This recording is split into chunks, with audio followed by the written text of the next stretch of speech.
Assalamualaikum warahmatullahi wabarakatuh. Alhamdulillah wassalatu wassalamu ala sayyidina Muhammadin wa ala alihi wasallam. Amma ba'du. Teman-teman PCI NU Taiwan yang saya hormati, ada Kiai Muhammad Royan, ada Kiai Arif Wahidi, ada Haji Budi Utomo, Ustaz Sarkom dan Ustaz Hedi, semua teman-teman yang saya hormati. Profil khusus Gus Reza. Kebetulan hari ini saya baru ngaji sama tamu-tamu dari Malang. Jadi mungkin saya tidak bisa lama. Tapi saya pastikan bahwa materi siang ini akan saya isi dengan kitab Abu Abdul Farad karangan Sayyid Muhammad bin Alawi Al-Maliki, sebagai referensi atau sebagai pegangan tradisi NU Nahdlatul Ulama, di mana di antara tradisi yang sering dilakukan itu melafadzkan kalimat-kalimat thayyibah yang kebetulan dipakai tahlil 1 sampai 7 hari atau 40 hari atau 100 hari. Ini penting saya sampaikan supaya bahwa kalimat itu tetap kalimat thayyibah. Kalimat thayyibah itu la ilaha illallah Muhammadur Rasulullah, di mana keramat kalimat ini adalah orang yang kafir 70 tahun gara-gara melafadzkan kalimat ini menjadi berhak masuk surga. Di Quran dijelaskan kulil ladzina kafaru iyantahu yufar lahum ma qad salaf. Jadi kalau orang kafir mau mengakhiri kafirnya dengan melafadzkan kalimat thayyibah, maka kesalahan masa lalu itu akan dihapuskan. Jadi kalimat ini benar-benar sakti, di mana orang yang kafir 70 tahun saja bisa menjadi muslim, bisa menjadi mukmin dan langsung berhak menjadi ahli surga. Kemudian kalimat ini kebetulan nasibnya itu ketika dipakai tahlilan, dipakai ziarah kubur itu terus menjadi tersangkal. Ini yang PR. Seakan-akan sudah ada kalimat thayyibah lagi, hanya kebetulan dipakai di kuburan, dipakai mitung dinani mayit, 7 harinya mayit dan sebagainya. Maka saya sebagai pemerhati itu, saya pastikan bahwa kalimat itu tetap kalimat thayyibah, dan dia tetap kalimat thayyibah entah dibaca di masjid, entah dibaca di kuburan, entah dibaca pas 7 hari dan 40 hari dan seterusnya. Karena status kalimat ini kalimat yang luar biasa. Sehingga Ibnul Qayyim dalam Muqaddimah kitab Zadul Ma'ad ini, supaya teman-teman ngelafadzkan kalimat ini lebih lebih masuk. Di situ dijelaskan bahwa surga yang semewah itu dengan fasilitas semegah itu, selek itu, super mewah, itu diperuntukkan bagi yang mau mengakui la ilaha illallah. Jadi surga dibikin segala kemewahannya, dengan segala kemewahannya. Yang katanya bapak-bapak per satu bapak dapat bidadari 70 atau 100 sesuai khayal mereka. Itu saya keinginan mereka itu bagi yang melafadzkan la ilaha illallah. Neraka yang dibikin se-ekstrim itu, yang dalam sebuah riwayat diterangkan kalau batu dijatuhkan ke neraka itu sampai bawah menuju 70 tahun. Kita nggak bisa bayangkan itu kalau betapa dalamnya neraka itu, karena batu dijatuhkan itu untuk sampai ke ujungnya sana, ke cekungan paling dalam itu nunggu 70 tahun. Itu diperuntukkan bagi yang menolak la ilaha illallah. Jadi kalimat ini benar-benar kalimat yang menjadikan surga dibikin bagi yang melafadzkan dan neraka dibikin bagi yang menolak. Betapa dahsyatnya kalimat la ilaha illallah. Jadi kalimat ini tidak mungkin menjadi kalimat yang biasa-biasa saja. Lalu para kiai-kiai, para wali songo dulu, supaya kalimat ini familiar, dilatih, diulang-ulang. Nah, pengulangan-pengulangan ini butuh momentum. Nah, momentum paling orang ingat mati itu ya ketika ada orang mati, ngitung dinari mayit, 40 hari mayit. Ini momentum orang mudah diajak la ilaha illallah, diajak wiridan. Gitu. Sehingga saya pastikan bahwa kultur-kultur ini harus kita bela secara ilmiah, baik ilmiah referensi maupun ilmiah secara sosiologi. Saya ulang lagi, kalimat la ilaha illallah ini kalimat yang begitu sakti, yaitu tadi sampai surga dibikin sebegitu mewah itu untuk yang menerima kalimat la ilaha illallah. Neraka dibikin sebegitu ekstrim, begitu mengerikan itu bagi yang menolak la ilaha illallah. Sehingga dalam sebuah riwayat diterangkan bahwa la ilaha illallah itu al-mizan. Ukuran kamu jadi hamba Allah itu ya sejauh mana Anda mengakui la ilaha illallah dan menolaknya. Sehingga saking spesialnya la ilaha illallah itu suatu saat ini di kitabnya Sayyid Muhammad halaman 102.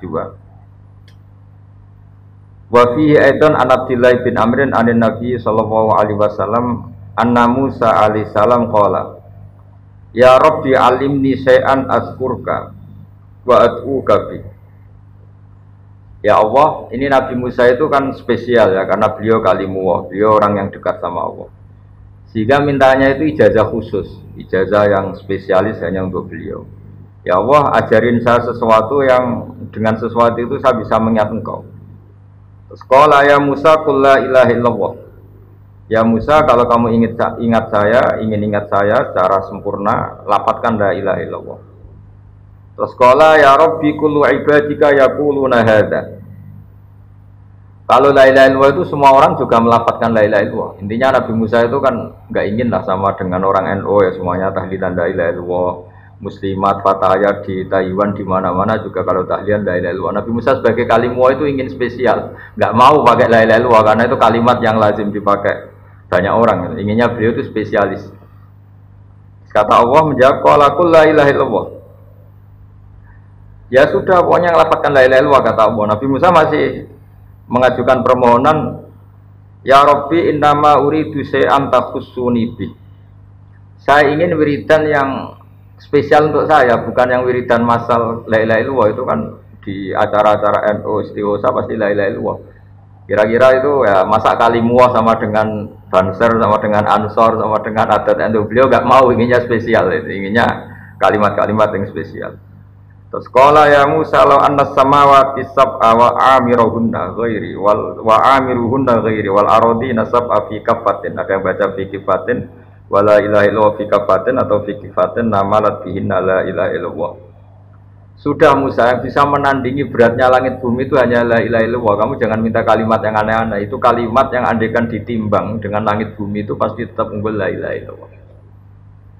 Nah ini penting saya utarakan supaya teman-teman yang sering tahlilan, sering membaca la ilaha illallah itu berpikir ulang atau semangatnya ditambah karena kalimat ini pula yang menjadikan langit bumi diciptakan. Saya ulang lagi. Jadi ketika surga diciptakan untuk yang melafadzkan la ilaha illallah, neraka diciptakan untuk yang menolak la ilaha illallah, lalu dibikinlah dunia.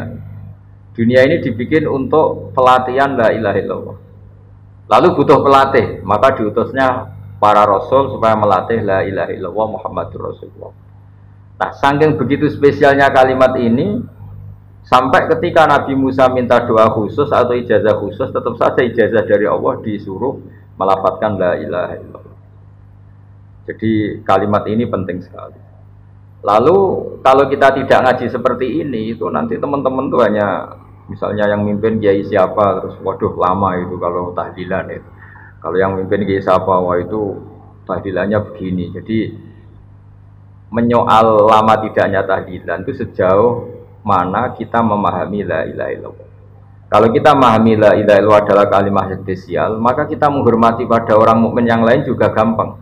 Karena orang-orang mukmin yang kita kira orang biasa atau bahkan orang rendahan, kita tidak bisa menganggap itu orang rendahan karena dia adalah orang yang min ahli la ilaha illallah.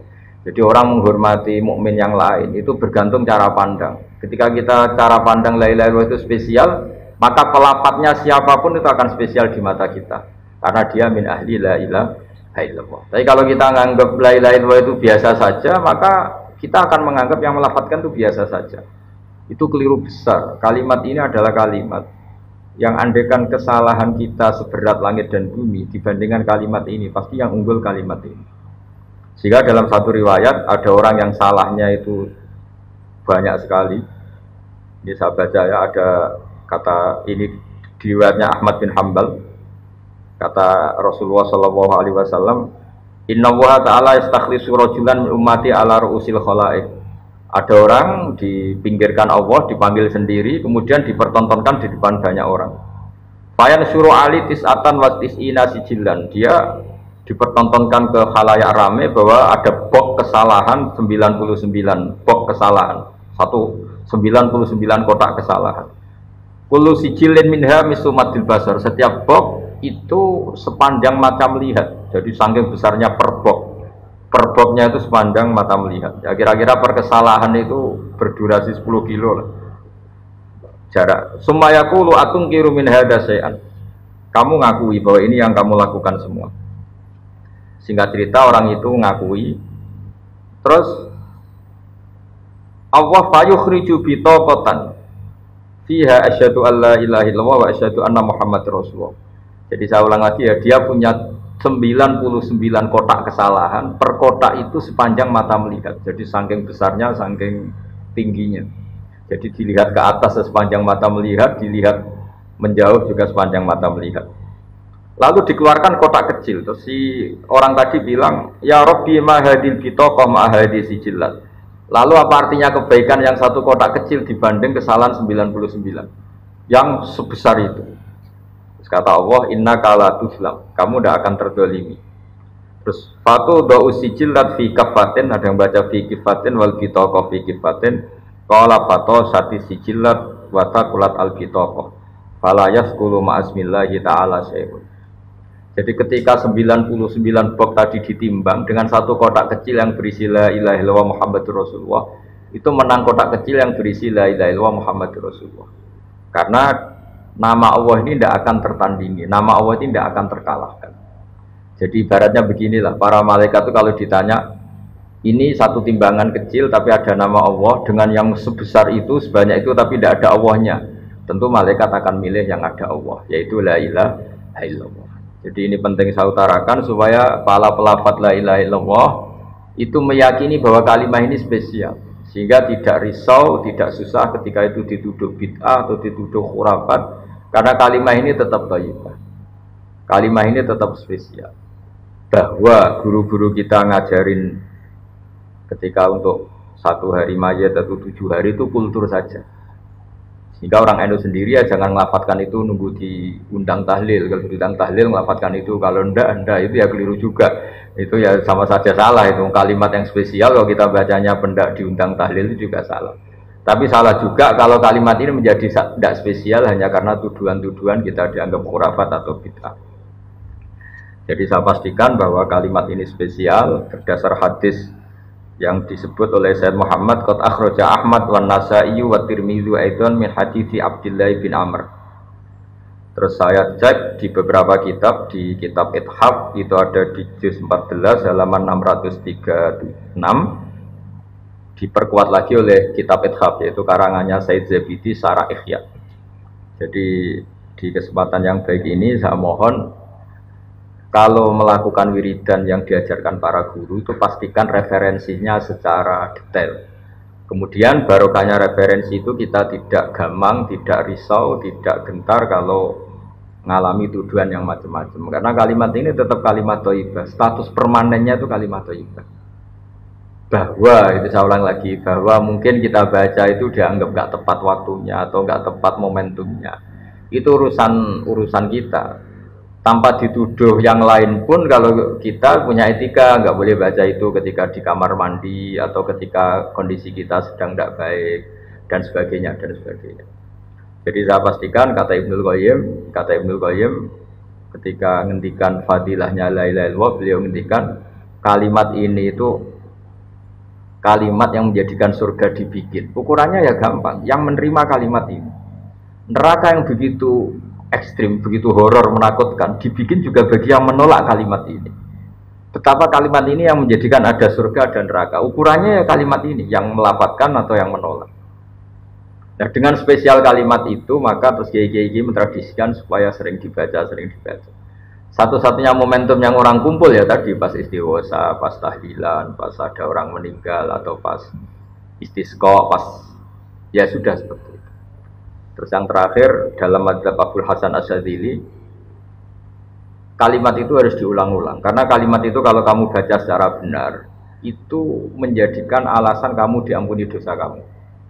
Makanya dalam madzhab Asyadzili itu sebagian madzhab itu istighfar itu setelah kalimat tauhid. Jadi ada 2 thariqah besar Yang satu menyuruh istighfar dulu baru kalimat thayyibah, alasannya suci dulu baru melafalkan kalimat yang suci.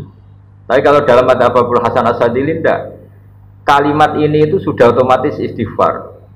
Buktinya orang kafir yang 70 tahun kafir sekali melafalkan la ilaha illallah itu langsung diampuni dosanya.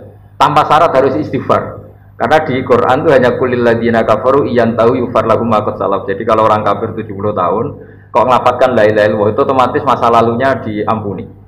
Berarti kalimat ini itu sudah otomatis fungsinya itu mengampuni dosa. Nah, makanya dalam pikiran Thariqah Syadziliyah itu fa'lam annahu la ilaha illallah wastaghfir li dzambika. Kamu harus yakin la ilaha illallah, kemudian atas nama kalimat itu kamu baru berhak istighfar. Ya masuk akal juga, karena kalau misalnya orang kafir belum pernah melafalkan la ilaha illallah kemudian dia istighfar itu tidak ada gunanya. Jadi istighfar mulai ada gunanya kalau setelah kalimat tauhid. Kalau tanpa kalimat tauhid istighfar tidak ada gunanya. Maka dalam sebagian mazhab Syadzili disebut kalimat ini pastikan dulu baru istighfar, karena kalimat ini sudah otomatis mengandung istighfar. Tapi ada juga yang cara berpikir kalimat ini kalimat suci, maka butuh muqaddimah. Muqaddimahnya apa? Sebelum melafalkan kalimat itu istighfar dulu. Ya saya pikir itu nggak perlu diperdebatkan karena itu masalah dzauq, masalah rasa, masalah sanad, juga masalah ijazah. Ya monggo mawon kalau mau wiridan la ilaha illallah dulu atau istighfar dulu. Yang penting saya pastikan kesakralan kalimat ini tidak bisa gugur oleh tuduhan apapun, oleh pikiran apapun. Karena kalimat ini status permanennya itu al-baqiyatus sholihat, kalimat yang abadi, kalimat yang selalu layak, as-sholihat itu selalu layak dibaca di dunia maupun di akhirat. Jadi saya mohon maaf karena tidak bisa mengikuti sampai selesai, karena saya juga baru habis ngaji tadi sama beberapa tamu. Saya mohon maaf, semoga manfaat. Assalamualaikum warahmatullahi wabarakatuh.